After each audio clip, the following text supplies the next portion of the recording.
แถวนี้เขาสิได้เทคานฝั่งเสาเนาะเทคานฝั่งเสาเป็นฮอดประมาณคุณและทุกคนคันเขาสิถมดินเนาะเป็นฮอดแถวกองหินพุ่นแหละใกล้กับน้ำสร้างพุ่นแหละเนาะ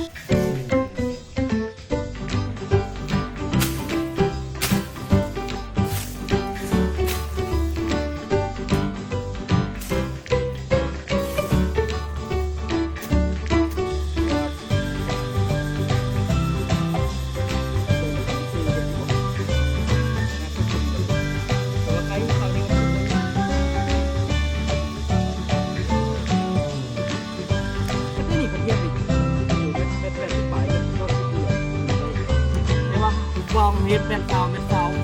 เฮ็ดอะไรกับพี่จะเฮ็ดอันนี้แล้วก็แงบเข้านี่สบายดีทุกคนเลยสบายดีตอนแรงเนาะมื้อนี้บ่ได้เฮ็ดอย่างไรทุกคนมื้อเช้านี่ไปยอดน้ำกรดซอยต้นตาลเนาะทุกคนแล้วก็เมื่อคืนนี้ค่อนข้างว่าเมื่อยทุกคนเพราะว่าออโต้คัดเมื่อคืนแล้วบ่ค่อยได้นอนเนาะทั้งคัดทั้งห้องทั้งให้ก็เลยว่านอนทุกคนเนาะ12 โมงตื่นตอนนี้นี่ก็2 โมง 3 โมงละตื่นมานี่สิลงเฮ็ดเวียกอะพัดบ่ได้เฮ็ดอุคำพัดไปนอนสินะไม่จันกับไปนอนมาแต่ส่วนพุดก็เลยว่าตัวก็เลยว่ายาเราโบทันได้เฮ็ดดอกมื้อนี้แต่ว่าฟ้าผัดมาบดเนาะก็เลยว่าลงมาหน่อยนึงทุกคนมากวดกาเบิ่งเวียกเบิ่งงานหน่อยนึงเดี๋ยวสิได้มั่งแบบแล้วก็ว่าสิขุดเสาตัวนี้เนาะทุกคนเมื่อวานนี่ตัวตั้งเสาคนเดียวจนค่ำเนาะแต่ว่าเสามันโบใหญ่เนาะเบิ่งเสาที่เฮ็ดใหม่6 เสาตอนนี้นี่ก็คือพร้อมแล้วเด้อเสาทั้งหมดพร้อมละพร้อมตั้งละหลังจากนั้นนี่เราก็สบายแล้วบัดนี้มีแต่ฮอดบัดนั้นแล้วก็ตั้งไว้เบิดเลยนี่ส่วนสีเหลืองฮอดขันนี่บ่เป็นธรรมดาเด้อผมให้พี่น้องเลยเมื่อวานนี้เป้าหมายเรามานะทุกคนมาตัวว่าให้เราเป้าหมายจะลองประเมินมึงดูเจ้าเฮ็ดนี่เจ้าสีเก็บค่าสร้างเท่าไรเฮ็ดจนจำนี่นะทางเมิดประมาณ40 ปลายเมตรว่ะประมาณ42 เมตรนี่แหละบอกเพิ่นเราไล่เบิ่งโอ้เฮ็ดอันนี้มันไปยากบนเฮ็ดคานเทิงนี้อันหนึ่งยากเฮ็ดคานเทิงกับเฮ็ดฝาปิดละว่านะ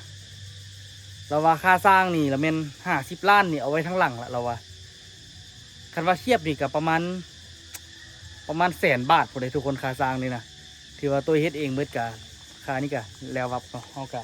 เจ้ากันไปเฮาได้เฮ็ดเองไปก็สบายใจไปเนาะนี่เมื่อวันตัวน่ะตั้งเสานี่ทิ่มไปไว้ทุกคนนี่แน่นกึกเนาะสบายเนาะเสาเฮ็ดเองอันไหนก็เฮ็ดเองค่อนข้างว่าประหยัดเงินหลายเนาะทุกคนคันเทียบว่าเฮาไปลืมเอาปูนใส่นี่มือวันกระยาเท่ามันก็แข็งละคันเทียบกับว่าเฮาไปจ้างเขาเฮ็ดมืดอีกเป็น100,000 บาทเนี่ยพะโถเลยเนาะแต่ว่าตัวนี้สิได้ขุดเอาอีกแต่ขุดบ่ยากหรอกทางนี้มันบ่คือทางนั้นเนาะทางนี้ขุดบ่ยากปานใดเพราะว่ามันเป็นดินดำเนาะแล้วก็ตัวก็เลยโอ้ยามซะจังใดก็คันขุดมากับมาทิ่มไม่นี่เพราะว่าสิได้ปรับหน้าดินอีกอยู่สนอกอาจจะบ่ได้ค่อยเอาออกดอกแต่บางทีก็อาจจะได้เอาออกเพราะว่าตัวซีเทคานให้มันต่ำลงทุกคนทางนี้นี่ฮอดจุดนี้เนาะพอจอยตั้งเสาไว้จุดนี้แต่ตัวนี้ว่าซีเฮ็ดให้มันสีแงบออกมานี่อีกนึงเนาะตัวว่าสีแงบออกมานี่ให้มันจำเลยเสี่ยวกำแพงบนนี้ออกเลยเนาะหรือว่าท่านกาสีแงบมานี่แงบไปไว้นี่เนาะเพื่อแบบว่าเฮ็ดปากมันมาสู้กับอันนี้เลยแล้วก็เฮ็ดแนวตันงัวเลยเนาะเฮ็ดเป็นหัวเลยจุดนี้ตัวเสียตอนนี้แหละใส่เลยเราจะใส่นี่อีกเสาหนึ่งแล้วก็ใส่ทางนั้นอีกเสาหนึ่งเนาะเพื่อเป็นปากนำห้วยออกมานี่เลยจังใดเราก็ต้องเฮ็ดจำนะเพราะว่าแถวนี้เขาจะได้เทคานฝั่งเสาเนาะเทคานฝั่งเสาจนฮอดประมาณคุณและทุกคนคันเขาสิถมดินเนาะจนฮอดแถวกองมะหินพุ่นแหละใกล้ๆกับน้ำสร้างพุ่นแหละเนาะอันนี้ก็คือน้ำห้วยเห็นบอกมันบ่ได้มาเอาแถวว่ามันมาสักไหนสักนึงมันกับเสาขนาดตอนนี้คือฝั่งเสาป้าโถจะเป็นเฮ็ดงามคักอาลีเนาะแต่แถวนี้ลูกแท้ลูกปะมันแบบว่านำมาต้นที่นี่เนาะหลังจากมาต้นแล้วมันก็เป็นคุมเสาะทุกมือมันก็เลยกลายเป็นนั้นนี่โดยลองเบิ่งดูลองแทกดูแมทซาวจากข้างหน้าแมทซาวโอ้แมทซาวให้กับประมาณนี้เนาะเสากับเสาสั้นไปเลย ระยะทุกเสานี่ต้องได้ต่ออยู่ละ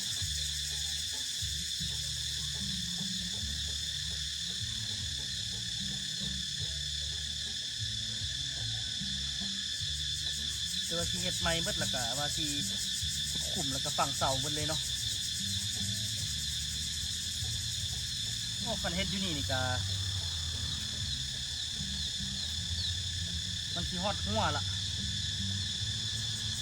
บางทีปากมันก็ที่บ่ใส่เสาดอกที่เอาดินกอไปเลยเนาะก็น่าจะได้อยู่เพราะว่ามันบริกว้างเอง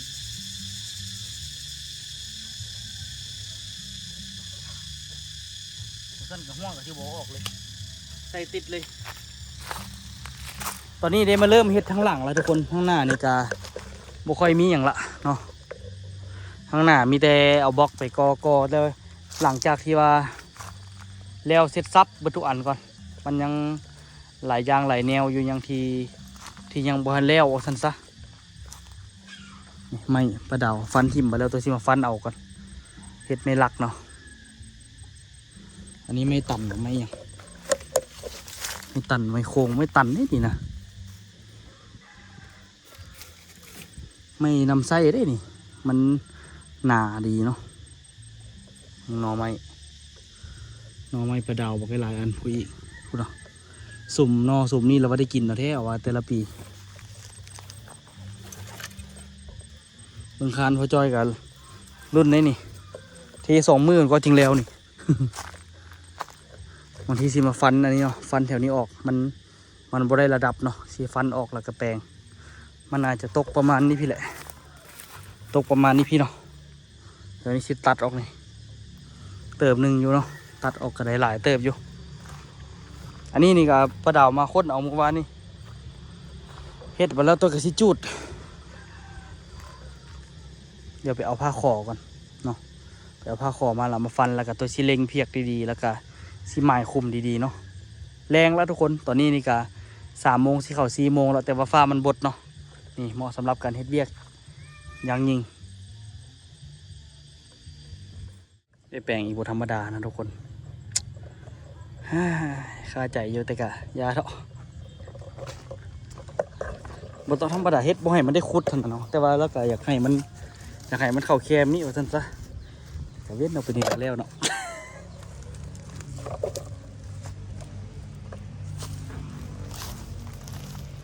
อันนี้มันก็หลายเติบอยู่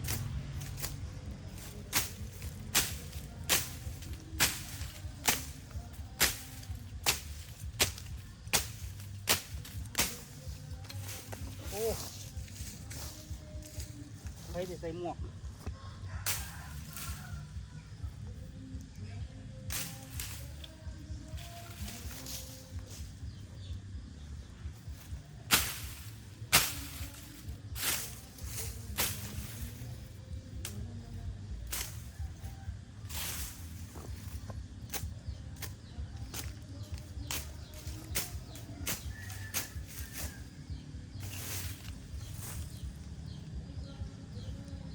ที่ได้นะ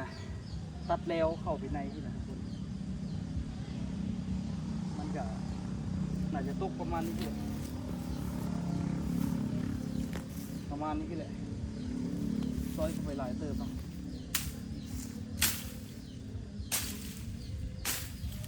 เฮ็ดไประวังไปเลยอันพวกนี้มันเป็นน้ำเนาะ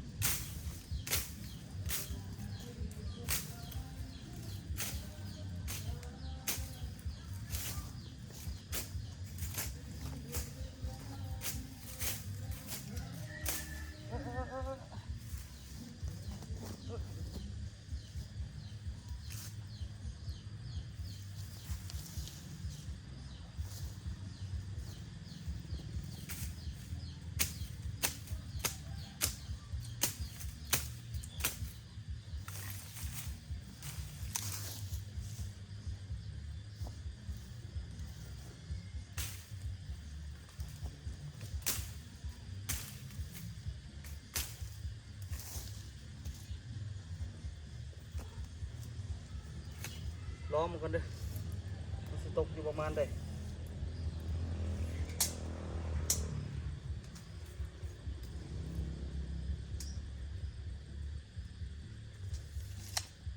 ใกล้ที่ได้แล้วแหละแต่ก็เลยออกหลายนิดนึงเพื่อที่คานเนาะ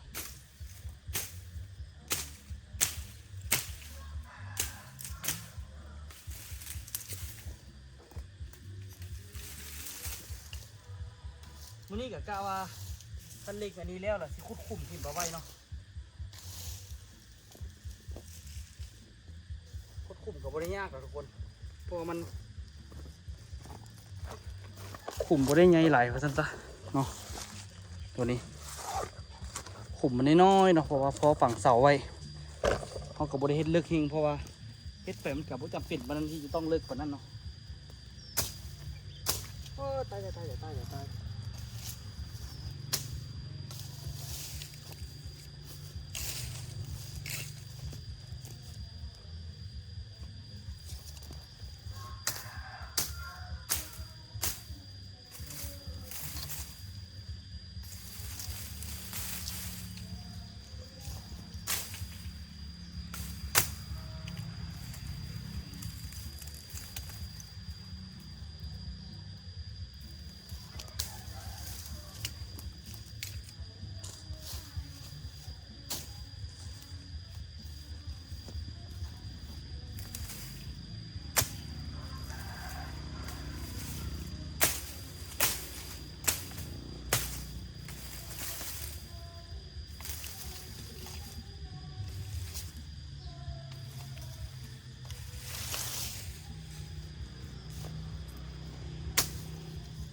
นอได้ดิ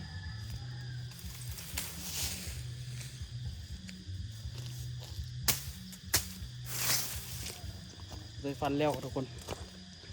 ฟันหลายเติบอยู่ไปขุดอีกวันนี้จะคือบุเอียวตัวเอง เสานี่วะ เอียวเสาขุดไปขุดมา โอ้คะแนนใจค่อยแล้วเป็นค่อยสิเล็งกันจากกันนะเสาตัวนี้นี่เล็งมาหาตัวนี้ตัวนี้จากแงะเป็นอีกวันนึงแต่ว่าพอเจออยากให้มันซื้อบัตรที่บอกยากไปขุดอีกแล้วดิแต่ว่าใครฝั่งนี้มันขุดบนยากบุคือฝั่งนั้นขุดยาก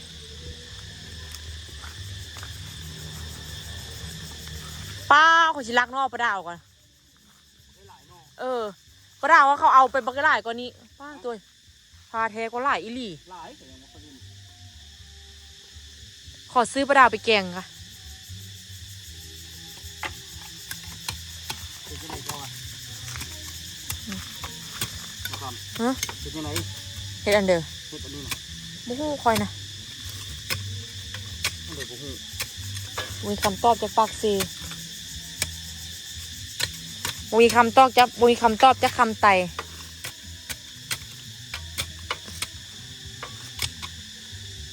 ดีอยู่อ่ะเนาะชื่อไปถามเบาหมายว่านี่แหละเบิ้งเท่าไรเจ้าอ่ะ50 ล้านขันต่ำเลย พวกเจ้าที่ได้เทขันทางเทิงงั้นเกาะกันอีกวันนี้ นี่นแหละ คอยว่ากันสิหมดอยู่30-40 ล้านเบิ่งนี่ บ่ฮอดดอกทางเทิงเงินคอยทีสารแตะออกบ่ได้ใส่เล็ก มันก็สิอยู่อ่ะ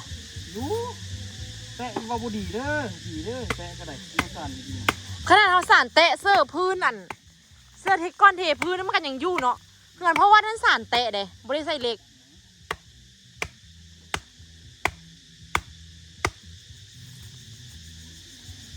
จริงๆนะฝั่งลักอันนี้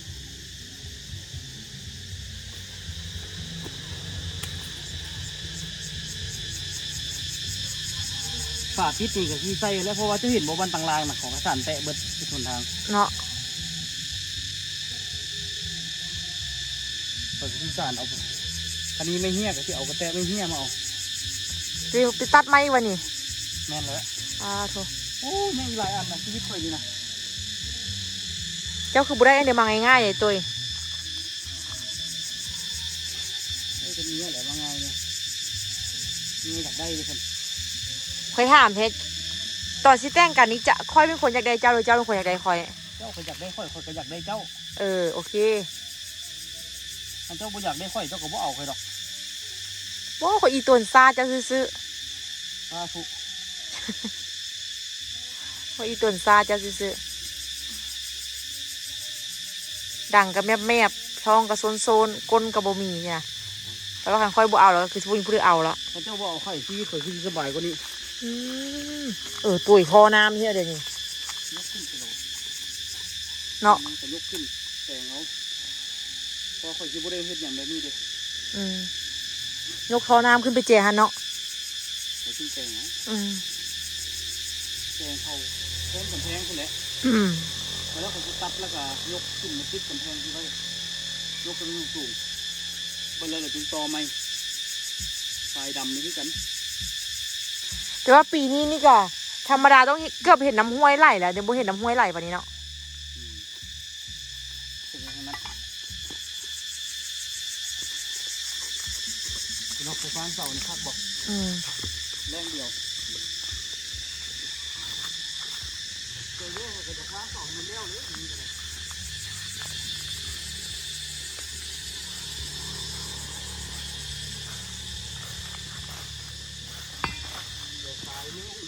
จ้องหน้า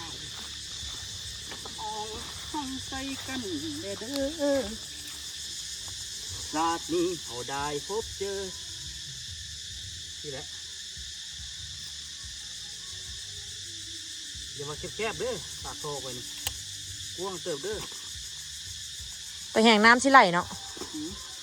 โลเอาเลย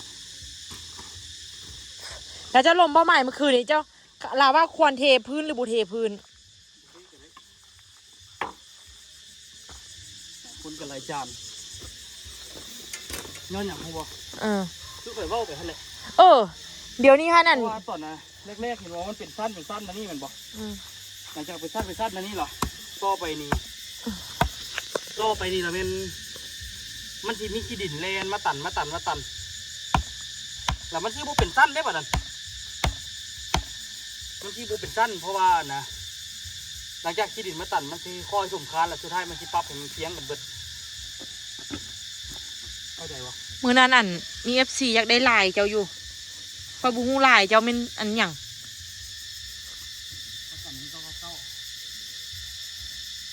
อยากได้ลายเจ้าเอามาทักหาเจ้าเว้าเรื่องเฮ็ดอันนี้นะอยากแนะนำว่าซั่น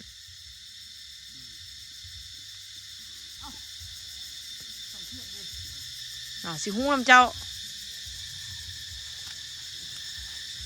ตื่นย่อยเริ่มมาเฮ็ดเวียกกันเริ่มมาเฮ็ดเวียกตอนแรงเอาได้วันนี้ให้เวียกตอนสวยฮ้อนพวกเราตัวเนาะมันบ่มีแดดก็จริงแต่มันฮ้อนเอาทุกคนวันนี้วันอย่างวะ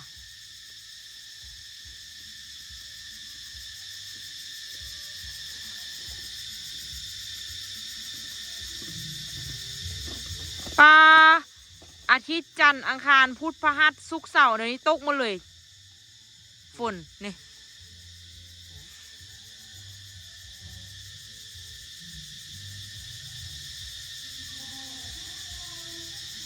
เป็นเบ้าเมื่อยเลย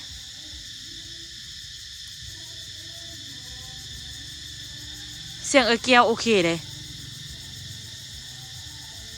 เจ้าโอเคกว่ามานะมั้ง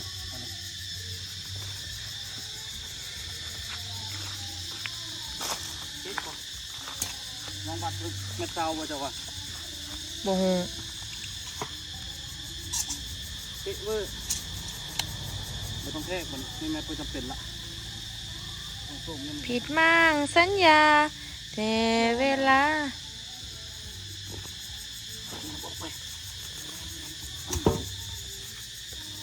ไว้ก่อน ไปหรือบ่ไปนี่สวรรค์เขตนี่บ่ ไปสวรรค์ ไปอันบ้านไอทิพย์นะ เจ้าก็ปั่นที่สวรรค์แล้วคำนี้ เอาดี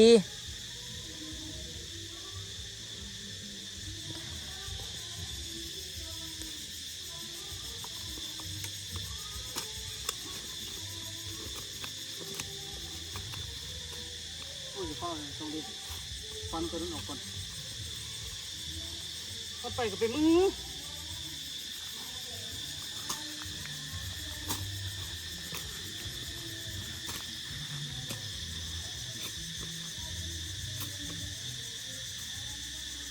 เอาไหมๆ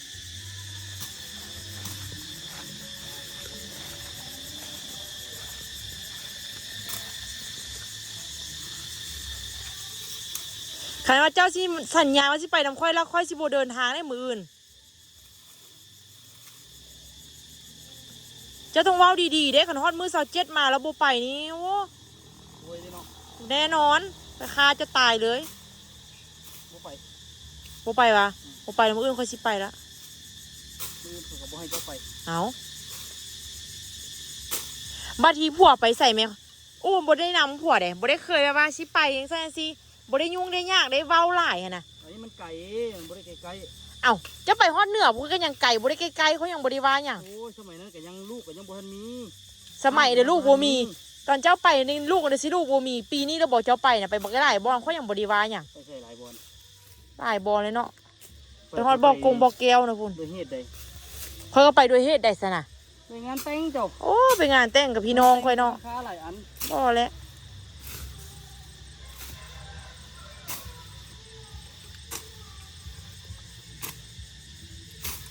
โอ้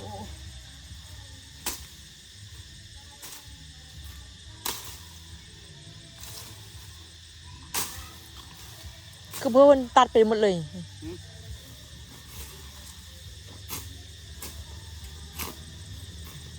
ทุกคนเมืองพายุอะนะเฮ็ดประตูปงเยี่ยมแตกเลย ก็บ่ได้ตัดหลายล่ะบ่ได้ซับหลาย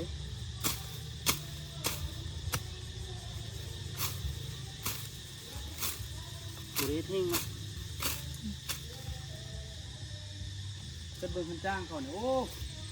ทำบุญเงินอยู่แล้วมันบอก บ่หมายว่าเจ้าเมื่อวานขันจ้างถือเขาเดี๋ยวนี้ เราห้าเราเอาหั่นน่ะ อืม คมเหงาน่ะไล่ใส่กำแพงมาเบิ่งตัว อืม ไล่เบิ่งกำแพงแล้วอันนี้นี่มันเทคานสูงได้เหรอวะ อืม เทคานสูงแล้วก็โอเรื่องกออีกเหรอวะเทคานสูงกอแล้วบัดนี้40ปลายเมตรบัดนี้ยากจังเทคานเทิงอีกเหรอวะอันนั้นมันอันนั้นเทคานลุ่มเทคานเทิงกันแล้วเว้ยอันนี้นี่เทคานหลายอันเทฝาปิดนี่นะ อืม เอาแต่กำแพงนี่ตีไปกำแพงซื้อกับ50 ล้านแล้วเหรอวะ อืม ตีต่ำได้หันเหรอวะนะอันสูงกว่าหันมันต้องมีเหรอวะนะ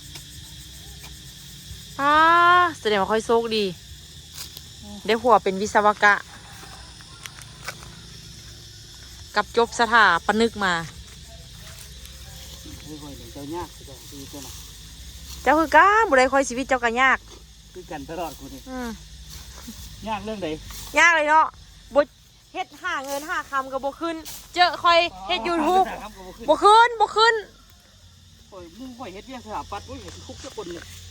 มีอยู่ผู้ถูกข์เจ้าบ่เว้า เดี๋ยวบ่มีข่อยนี่บ่ทุกข์แน่นอนเพราะว่าข่อยขยัน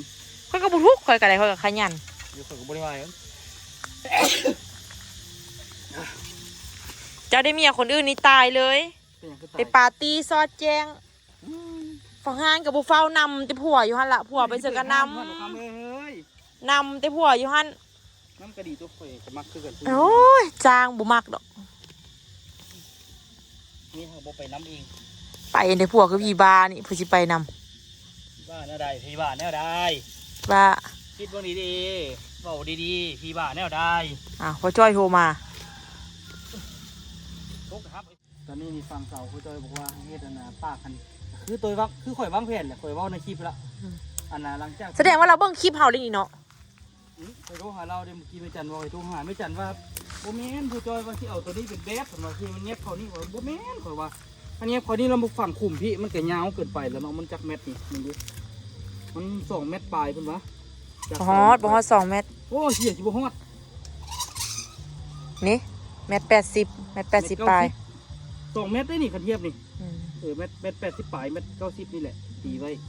แต่ว่าปองเฮ็ดเม็ด20เม็ด20เฮ็ดอันนั้นก็มีแต่เฮ็ดอันนี้แล้วก็แงบเข้านี่แหละแต่ว่ามันบ่ได้มันสิเป็นปากเหวอเอามาฮอดนี่เฮากลับมาฝั่งรับที่นี้นี่ อืม แต่พ่อจ้อยว่าให้นะพ่อหมายเข้าใจว่าเมื่อกี้ อืม ว่าจังได๋ ก็คิดเงียบไปนั้น เอาตามความข่อยอันนี้นะ เราจะบอกเนาะ พ่อหมายแงบแหละพ่อจ้อยว่าสิฝั่งรับที่นี้ อืม เฮ็ดปากให้มันออกมาหน่อยนึง อืม เฮ็ดปากให้มันกลายหน้อยนึงรอหั่นน่ะเฮ็ดปากให้มันกลายนิดนึงแล้วว่าแล้วนี่เฮาเฮ็ดเวียกอย่างแล้วก็เฮาจึงปลดลวดหนามนี่ออกเพราะว่าเดี๋ยวนี้นี่ยังบ่ทันน่ะนะเฮายังปลดลวดหนามบ่ได้ยันงัวมันสิเข้าเด้ก็ได้คือกันคันเอาฝั่งลักละกันงัวอยู่หั่นนี่ข้างบักตัวไปเดี๋ยวเอาฝั่ง ป้าทุกคนจักหน้อยเดือนฝนมานี่หอยบักหลายน้องอูกับตัวอูสิไปเก็บ เก็บหอยละอัน เก็บหอยละเซียน เอาไว้ให้สาวคูติกไปใส่ตำขายอยู่ฮานนะตัวเนาะเอาค่อยเสียแท้ค่อยสิเก็บไปให้สาวคูติกไปจะไปตลาดแล้วค่อยจะไปตลาดค่อยจะไปเก็บค่อยจะเก็บอันนั้นไปให้สาวคูติกเดี๋ยวค่ะ เก็บหอม เก็บไปค่อยนี่ค่อยก็มักกินคือกัน เก็บว่าเสื้อซองฟิตไว้เนาะค่อยก็สิเก็บไว้ก่อนปีนี้ไปเก็บมาไปเก็บทุกแหล่งนะไปเก็บเราต้มไว้ โอ้ยเจ้าสิขยันปานนั้นบ่ ขยันอยู่ คนนี่บ่อยากซื้อปานใดนะอันนี้ใหม่สิได้นี่บ่ได้ขุดซะเด้ อืม ใหม่แล้วบ่แล้วจึงเอาส่วนมาขุดประเดียวอันนี้คือพอดีหัวเลย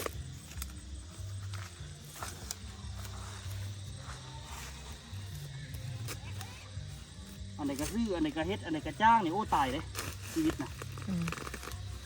สิคิดว่ามันสิเรียบง่ายเด้อันไหนก็เป็นจ้างเพิ่นอันไหนก็จ้างเพิ่นนี่หมดเลยเรือหยัง อ้าวทุกคนมาวะป้าบอกว่าอาบน้ำเราไม่อยากเซากันเลยบอกว่าทุกคนท่านมาโดดออกจากอ่างน้ำบอกไวๆ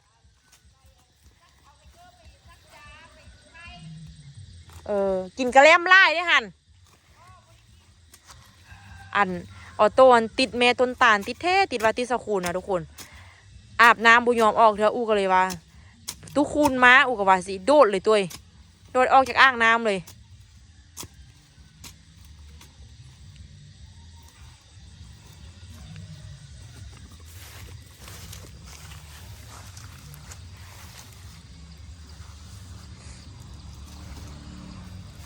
อันนั้นเขาเล็งเที่ยงอันนี้เลยโอ้ย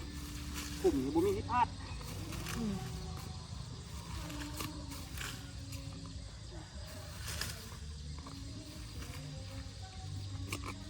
เดี๋ยวที่คุดเขาเลิกแน่นี่เพราะว่ามันสูง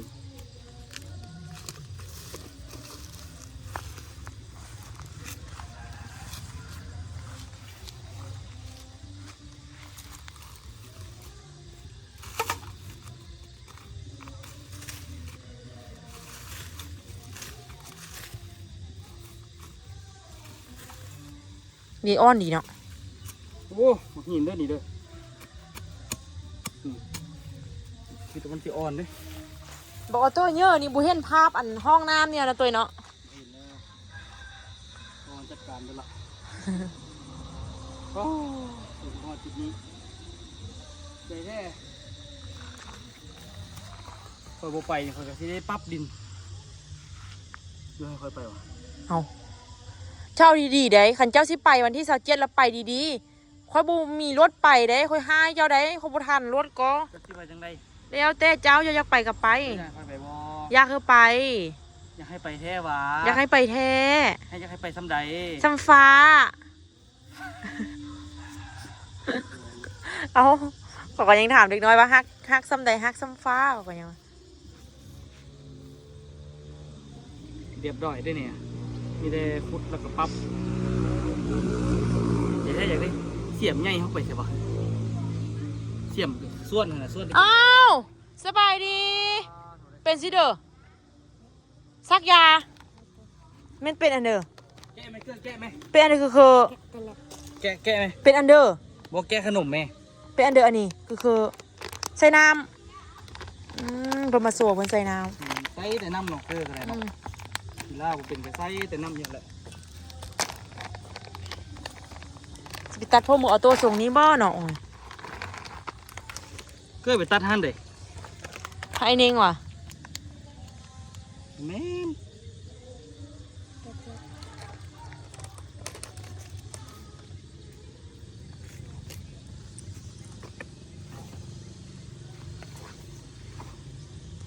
ยันไม่จัดสีคล้อง